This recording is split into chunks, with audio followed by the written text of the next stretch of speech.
ইলিশ বাংলাদেশের জাতীয় মাছ। দক্ষিণ পূর্ব এশিয়ার বেশ কয়েকটি দেশে পাওয়া যায়, তবে বাংলাদেশের ইলিশ স্বাদ অতুলনীয়। স্বাদে, ঘ্রাণে, গুণে অতুলনীয় এই মাছটির মৌসুম চলছে।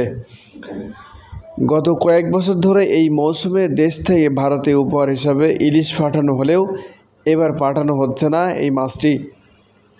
দুর্গাপূজার আগে বাংলাদেশের ইলিশ রপ্তানি নিষেধাজ্ঞা আরোপ করেছে সাম্প্রতিক অন্তর্বর্তী সরকার। শেখ হাসিনার আমলে শুরু হওয়া এই ইলিশ কূটনীতি এবার পড়েছে নতুন চ্যালেঞ্জের মুখে।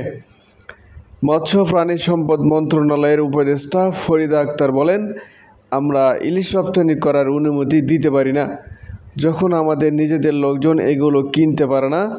শেখ হাসিনার আমলে পূজার আগে পশ্চিমবঙ্গে টনকে টন পদ্মার ইলিশ গেলেও এবার আর যাচ্ছে না। তাই পূজার আগে ভারতের বাজারে ইলিশের ঘাটতি দেখা দিয়েছে। এর জেরে এই মাছটির দাম অনেক বেড়ে গেছে। বাংলাদেশ থেকে ইলিশ মাছ রপ্তানি বন্ধ, এমন অবস্থায় ভারতের বাজারে লাফিয়ে লাফিয়ে এই মাছটির দাম বেড়েছে। বাংলাদেশ থেকে আমদানি হওয়া ইলিশের সিংহভাগই পেয়ে থাকে পশ্চিমবঙ্গ। এছাড়া দুর্গাপূজাকে ঘিরে সুস্বাদু এই মাছের চাহিদা আরও বেড়ে যায়।